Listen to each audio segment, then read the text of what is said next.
기록된 하나님의 말씀을 의지해서 두려움 없이 가는 길이라는 제목으로 하나님의 말씀을 선포합니다. 존 파이퍼 목사님이 이런 도전을 질문으로 던졌습니다. 그리스도의 삶에 두려움이 자리할 곳이 있는가? 여러분, 우리가 그리스도로 살아가면서 그리스도인이기 때문에 과연 우리 가운데 두려움이 있는가? 질문한 것 같습니다. 여러분, 제가 예전에도 말씀드린 바 있습니다. 성경에서 가장 많이 언급하면서 반복되는 단어, 말이 뭐라고 말씀드렸던 기억 나십니까? 기억 나십니다. 몇 번 나온다고 말씀했는지 기억하십니까? 대단하십니다. 365번이나 두려워하지 말라라는 명령을 주셨습니다. 그렇기 때문에 하나님의 사랑을 입은 자녀라고 한다면 그 사랑하는 자녀에게는 두려움이 있어서는 안 될 것 같은 느낌과 생각이 들지도 모르겠습니다. 그러나 아이러니하게도 성경 말씀에는 두려워하라는 명령도 적지 않게 나옵니다. 로마서 11장 20절 말씀 하반절에 보면 높은 마음을 품지 말고 도리어 두려워하라 라고 말씀합니다. 또한 누가복음 12장 5절에서도 마땅히 두려워할 자를 내가 너희에게 보이리니 곧 죽인 후에 또한 지옥에 던져넣는 권세 있는 그를 두려워하라. 내가 참으로 너희에게 이르노니 그를 두려워하라 라고 말씀하고 있습니다. 에베소서 6장 9절에서 말씀하죠. 종들아 두려워하고 떨며 성실한 마음으로 육체의 상전에게 순종하기를 그리스도께 하듯 하라라는 말씀 또한 있습니다. 이와 같이 많은 말씀 속에서 두려워할 것을 또한 명령하고 있다는 것이죠. 여러분, 하나님께서 한 입으로 이랬다가 저랬다가 두 말씀하시는 것으로 보여질지도 모르겠습니다. 그러나 여러분, 말씀 구절들을 들으시면서 느끼시겠지만, 눈치도 채셨겠지만, 두려워하라는 그런 명령이 주어졌을 때에는 두려워하지 말라라는 명령이 주어질 때와 그 대상이 분명히 다름을 우리는 기억할 수 있어야겠습니다. 여러분, 우리가 두려워해야 될 대상 누구입니까? 오직 하나님뿐이라고 하는 것입니다. 물론 두려움보다도 더 차원이 높은 명령을 우리 가운데 분명히 주시는 것 또한 사실입니다. 하나님을 두려워하라. 이것도 우리가 두렵고 떨림으로 지켜야 될 말씀이지만 그보다 더 차원이 높은 우리 가운데 주신 명령은 사랑하라라는 말씀입니다. 요한일서 4장 18절 말씀, 사랑은 두려움을 내어 쫓는다고 말씀하고 있습니다. 사랑하는 사람은 벌을 받을까봐 두려워서 하나님의 말씀을 두려움으로 지키는 자, 순종하는 자가 아니라 사랑하기 때문에, 하나님을 너무도 사랑하기 때문에 기쁨과 감사 가운데 즐거움으로 하나님의 말씀을 따를 수 있는 자들이 되어야 된다는 말씀이죠. 요한일서 4장 18절 말씀을 우리가 같이 한번 확인해 보도록 하겠습니다. 함께 읽을까요? 시작. 사랑 안에 두려움이 없고 온전한 사랑이 두려움을 내쫓나니 두려움에는 형벌이 있음이라. 두려워하는 자는 사랑 안에서 온전히 이루지 못하였느니라. 존 파이퍼 목사님은 말했습니다. 우리가 두려워하기를 그치면 좀 더 나은 그리스도인이 될 것이라고 생각하지만 사실은 그렇지 않다. 우리는 우리가 그분의 완전한 사랑으로 인해서 하나님을 더욱 사랑하게 될 때 더 나은 그리스도인이 될 수 있습니다. 사랑의 완전함은 반드시 두려움을 내어 쫓습니다. 하지만 이와 반대로 두려움을 내어 쫓는다고 해서 반드시 사랑이 완전해지는 것은 아닙니다 라고 그렇게 얘기했습니다. 여러분, 이것이 무슨 말입니까? 분명한 것은 사랑은 우리가 완전한 사랑 가운데 거하면 두려움이 우리를 엄습하지 못합니다. 두려움이 있을 공간이 우리 가운데 없다는 것입니다. 반대로 두려워하지 않는다고 했을 때 우리 가운데 사랑이 채워지냐고 하는 것입니다. 두려움이 없다 할지라도 사랑이 채워지는 것 또한 아니라고 하는 것입니다. 예를 들어 말씀을 드려볼까요? 아빠가 일을 마치고 집으로 퇴근해서 들어옵니다. 그런데 인사하러 방에서 어린아이가 나오지 않는 상황을 한번 생각해 보십시오. 아빠가 야단을 치겠죠.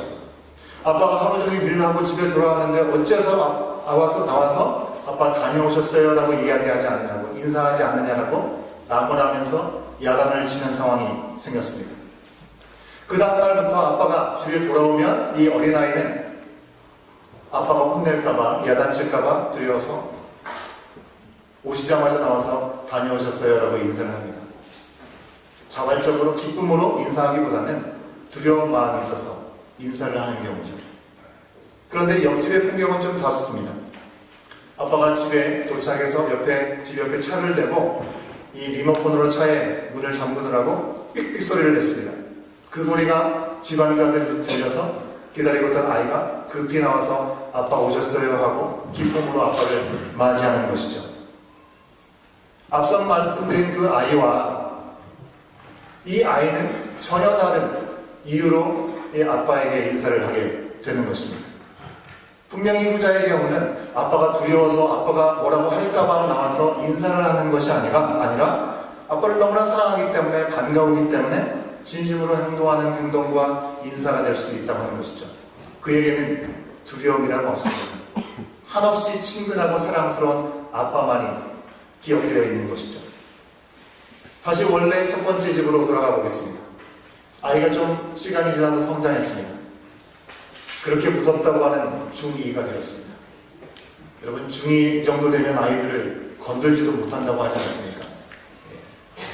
들리는 소문에는 북한이 쳐들어오지 못한 이유가 중학교 2학년들이 많아서 그렇다는 얘기도 하는 경우들이 있는 것 같습니다. 중2 정도 되면 아빠에게 야단을 맞든지 안 맞든지 별로 개의치 않습니다. 상관이 없이 더 이상 두려워하지 않습니다. 야단 맞는 순간이 오면 그때만 잘 피하거나 모면하면 된다는 생각이 있기도 하는 것이죠. 그래서 아빠가 귀가해도 방에서 나오지 않습니다. 인사도 하지 않습니다. 야단 맞는 한이 있어도 나오지 않습니다. 두려워하지 않는 것이죠. 여러분, 그러면 이 아이가 두려워하지 않게 되었다고 해서 그 아이 마음에 사랑이 대신 채워지고 세워진 것입니까? 그렇지 않죠.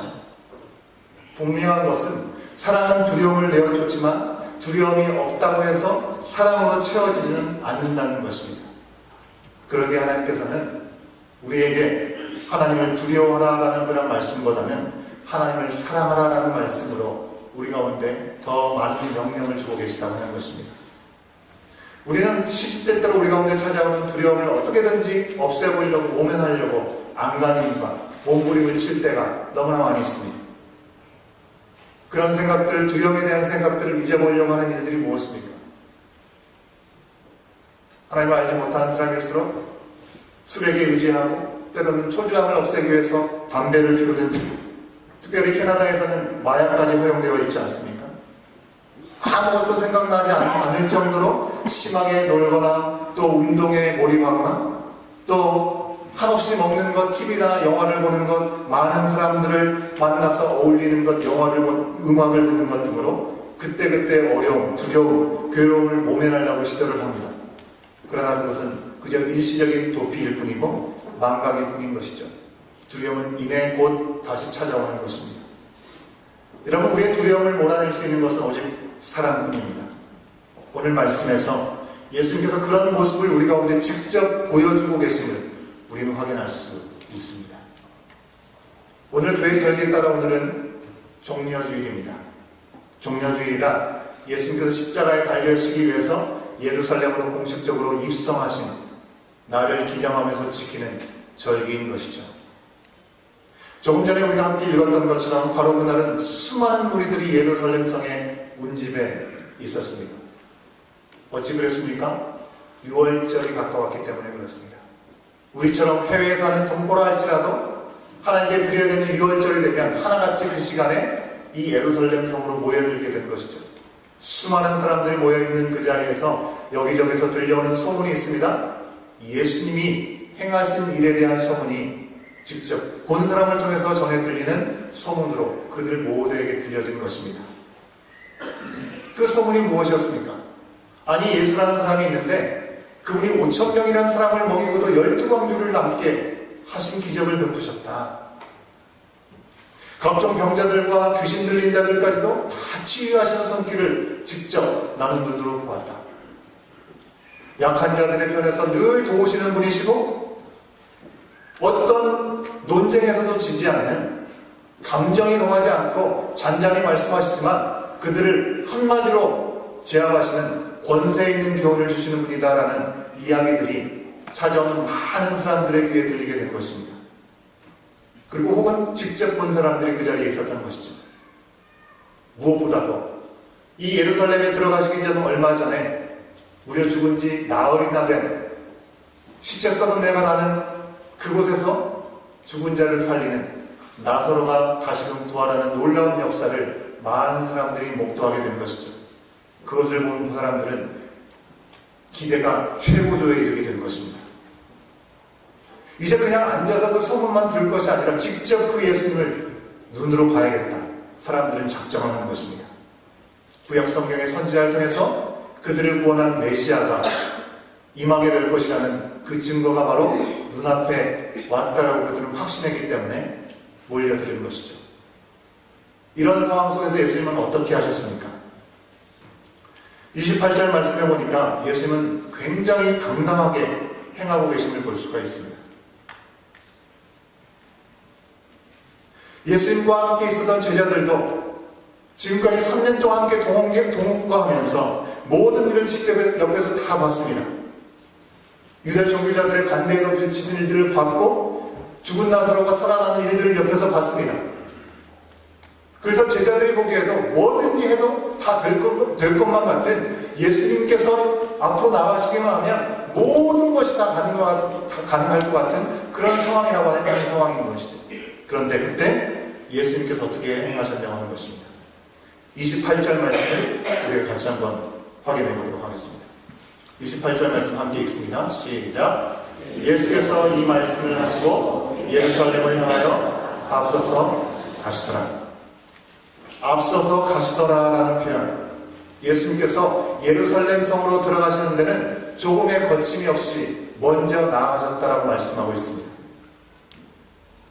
여러분, 예수님께서 거침없이 나갈 수 있었던 그 이유는요, 제가 조금 전에 말씀드린 제자들이 갖고 있었던 이유나 수많은 무리들이 가지고 있었던 이유와는 많이 달랐습니다.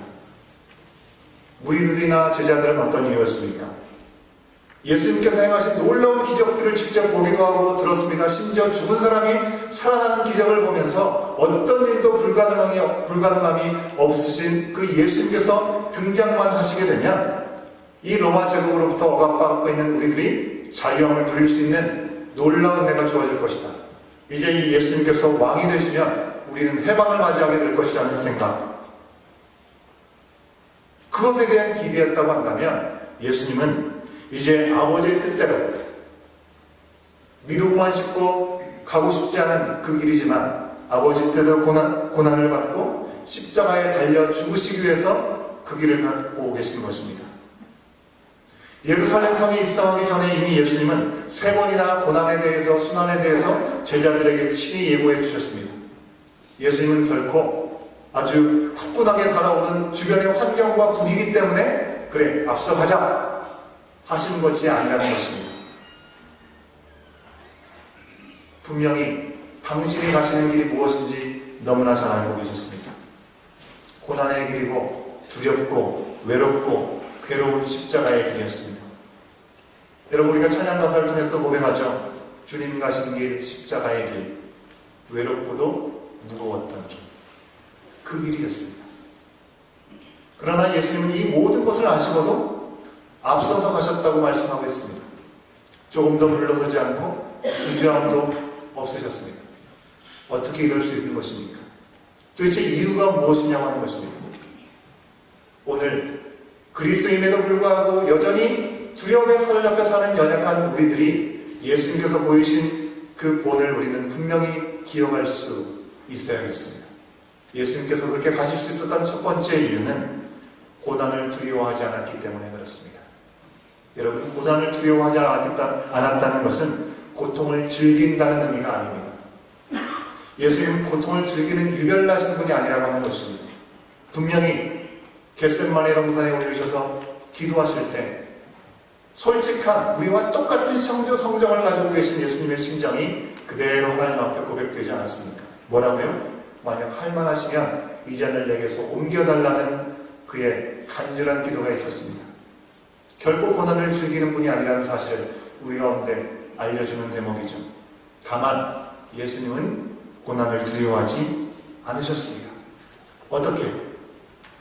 고난과 이 죽음을 통해서 사랑하는 아버지의 뜻이 이루어질 수 있다는 생각, 당신이 사랑하는 아버지 하나님의 뜻을 세우기 위해서, 그리고 당신 자신도 너무나 사랑하는 우리들을 구원하실 수 있다는 그 사랑 때문에 고난의 길을 서슴지 않고 가셨다는 것입니다. 예수님이 고난을 두려워하지 않을 수 있었던 이유는 결국 사랑 때문이었습니다. 사랑이 그 두려움을 내쫓았다는 것입니다.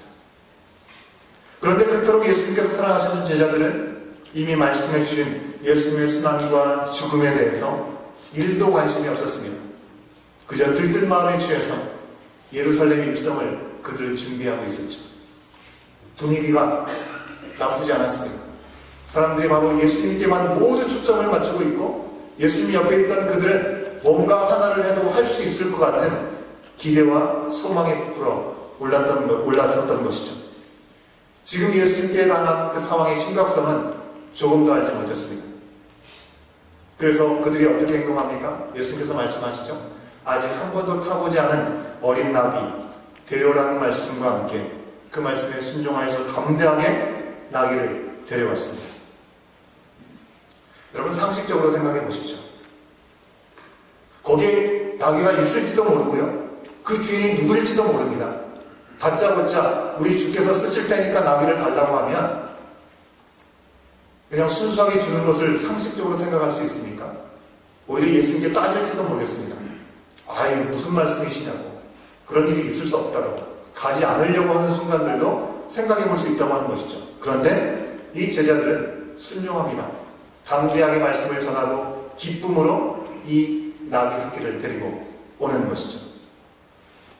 그런데 그들이 행한 순종과 담대함과 기쁨은 우리 그리스도인에게 있어야 될 분명히 중요한 덕목이고 중요한 내용이긴 하지만, 지금 이 그들에 속한 상황과 그들이 생각하는 그런 마음들을 생각할 때 경우에 합당한 그런 상황은 아니라고 하는 것이죠. 왜요?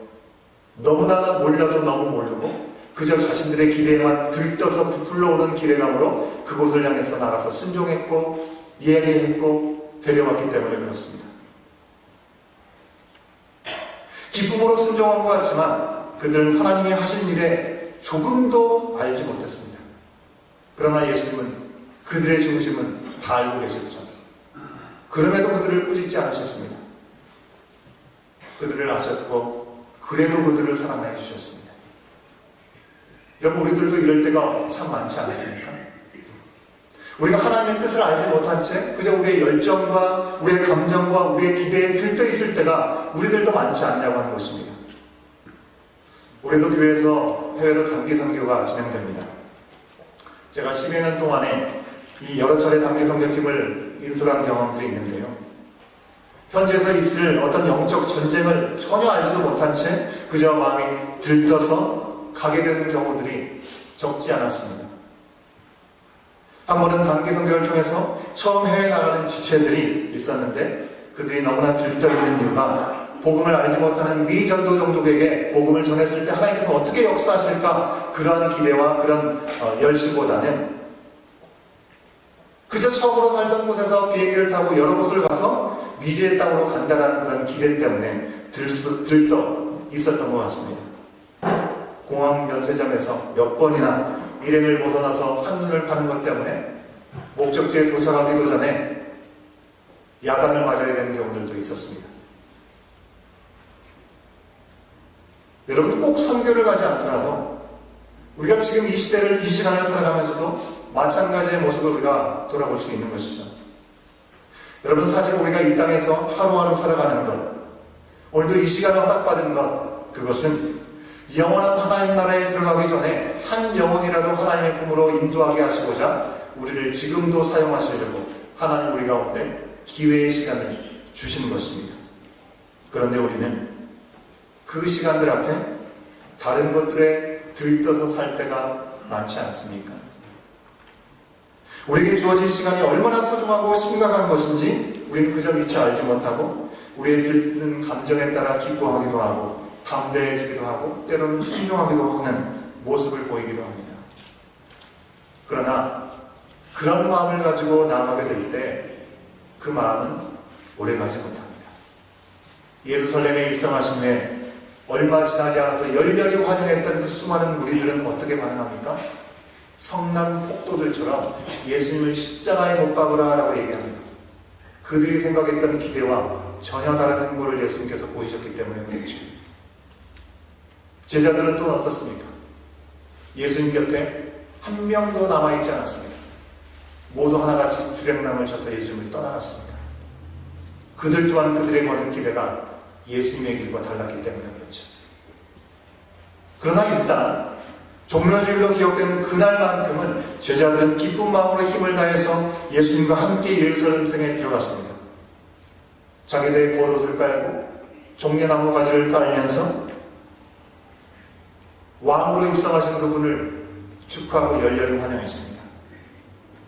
여러분, 종려나무는 이 죽은 나무에서 다시 새순이 돋고 열매를 맺는다고 해서 죽음을 이기고 다시 사는 나무, 승리의 나무라는 상징성을 갖고 있습니다. 제자들이 당시에 예수님께서 죽으셨다가 다시 부활하실 것을 생각해서 종려나무를 가지고 흔들고 깔게 했느냐? 그렇지 않았습니다. 그것을 알지 못했지만 그저 왕으로 오심을 기뻐하면서 그와 같이 하는 것이죠. 하는 일이 무엇인지도 알지 못했지만 그 가운데 하나는 일하시는 것입니다. 무리들도요 마찬가지입니다. 왕으로 오신 분이라고 함성을 지르고 하늘에는 평화, 가장 높은 곳의 영광이라고 외쳤습니다.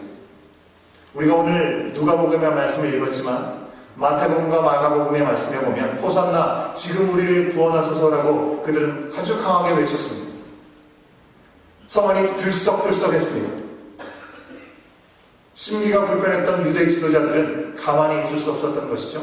그래서 바리새인들이 보다 못해 예수님께 한마디 던집니다. 불평하는 것이죠. 제자들 제발 좀 말리라는 것이죠. 못하게 하라고 하는 것입니다. 근데 예수님의 반응이 어떻습니까? 예수님은 그들의 말에 조금도 주눅들지 않으셨습니다. 오히려 단호하게 말씀하고 계시죠. 40절 말씀 우리가 같이 한번 단호하게 말씀하시는 예수님을 머리로 그려보면서 함께 읽어봅니다. 함께 읽습니다. 시작. 대답하여 이르시되 내가 너에게 말하노니 만일 이 사람들이 침묵하면 돌들이 소리 지르리라 하시니라. 여러분, 비록 제자들이나 무리들은 예수님께서 이 예루살렘에 들어가시는 이유를 온전히 알지 못했습니다. 그러나 적어도 그들은 자신의 이기적인 이유 때문에 자신의 기득권을 놓치지 않으려고 하지는 않았다는 것입니다. 예수님을 배척하지는 않았다는 것입니다. 그러기에 예수님은 무지함 속에서 행하는 그들의 모습일지라도 그들의 모습을 보시면서 안타깝지만 기뻐하셨습니다. 주님의 길을 예비하시는 그들 가운데 함께하여 주셨습니다. 오히려 고상한 척하고 뭔가 많이 아는 척, 말씀도 잘 지키는 척, 실상은 하나님과 관심이 없고 자신들의 일속만을 지키던 바리새인들에게 오히려 예수님은 일침을 가하셨습니다. 여러분, 이것은 단순히 그저 저들을 좀 내버려 두라라고 양해를 구하는 정도의 말씀으로 바리새인에게 예수님께서 말씀하신 것이 아닙니다. 예수님을 영접하지 못하는 그들을 향한 책망이 포함되어 있는 말씀이라는 것입니다. 도를 통해서라도 찬양을 받으실 만한 예수님을 알아보지도 못하고 있고 마음과 말로 예수님을 밀어내는 이 바리새인들 유대 지도자들이야말로 돌보다도 더 굳은 마음을 가지고 있다라고 예수님께서 말씀해주고 있는 것이죠. 예수님은 이번에도 조금도 주눅들지 않고 멈거리지 않고 말씀하셨습니다. 여러분, 어떻게 이러실 수 있을까요?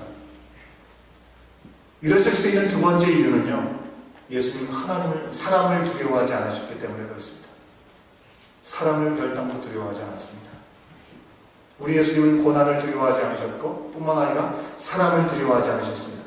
만약 사람을 두려워하셨다면 공개적으로 예루살렘에 들어가는 일을 행하지 않으셨을 것입니다.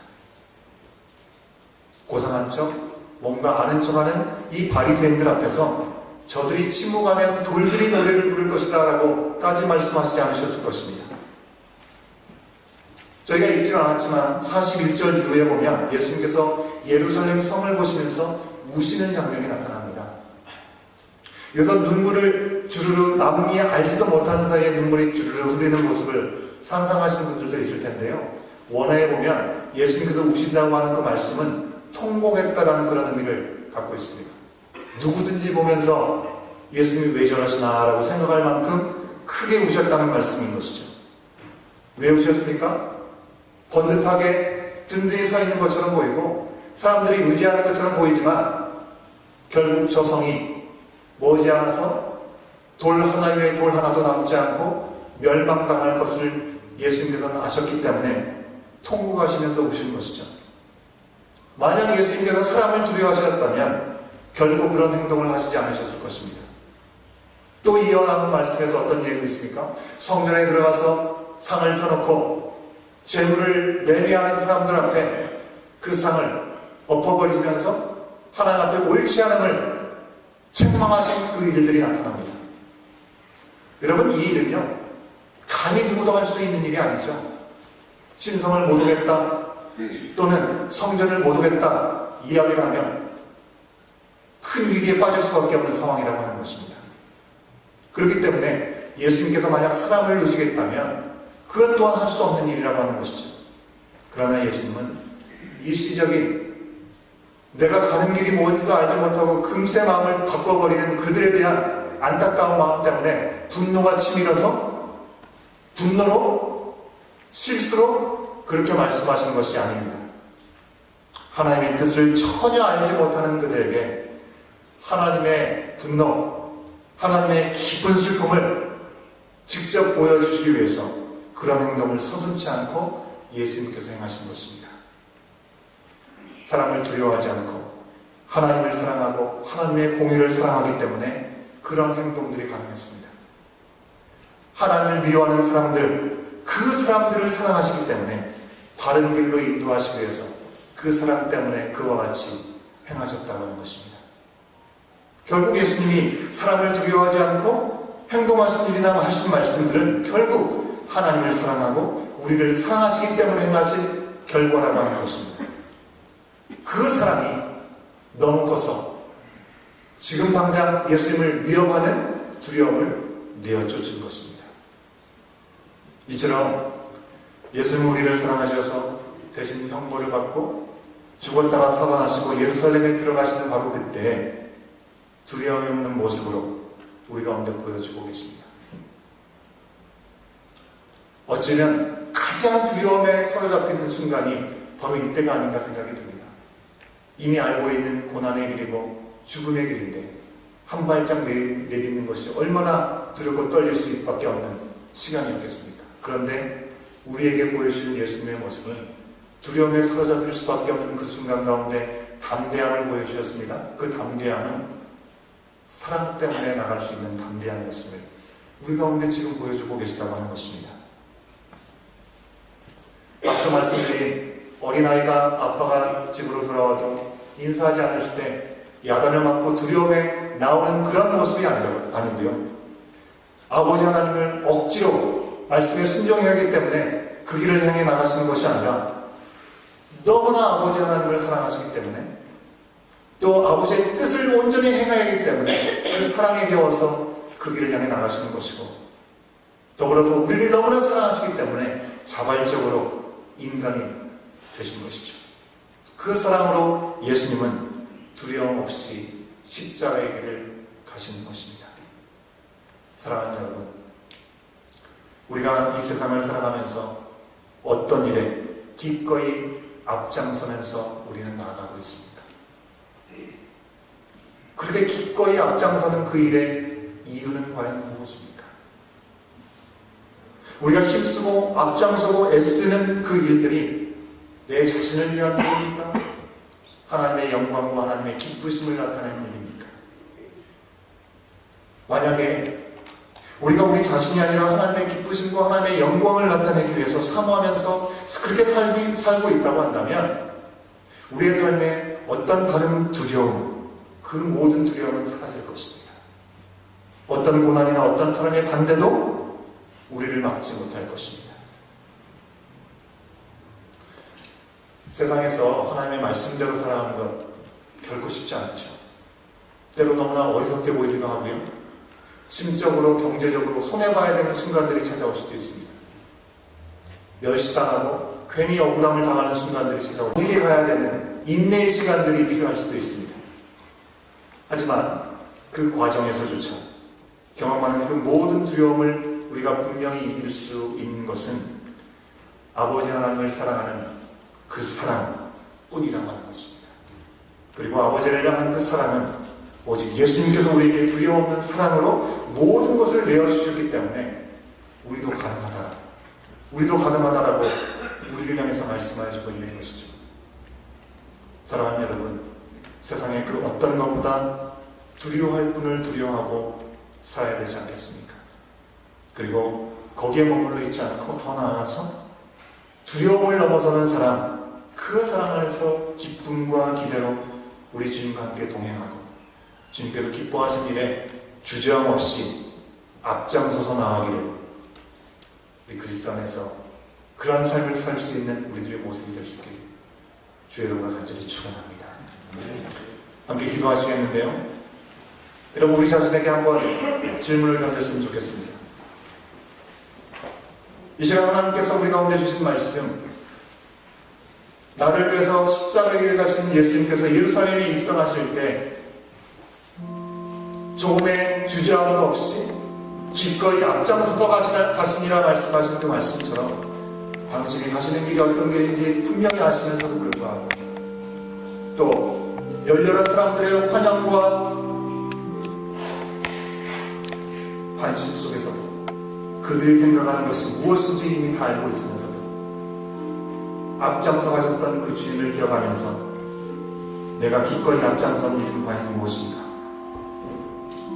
주님 안에서 나에게 허락된 일들 가운데 내가 기꺼이 드러내는 일과 드러내지 못한 일은 무엇인가? 왜 그런가? 나는 과연 무엇을 두려워해서 살아가고 있는가? 예수님처럼 두려움 없이 십자가의 길을 가기 위해서 지금 나에게 필요한 것은 무엇인가? 우리가 잠자리 주님 앞에 예루살렘 성에 들어가셨던 그 예수님을 바라보면서 우리 자신을 주님 앞에 내어드리며 잠깐 함께 기도하는 시간으로 가도록 하겠습니다. 기도하시겠습니다.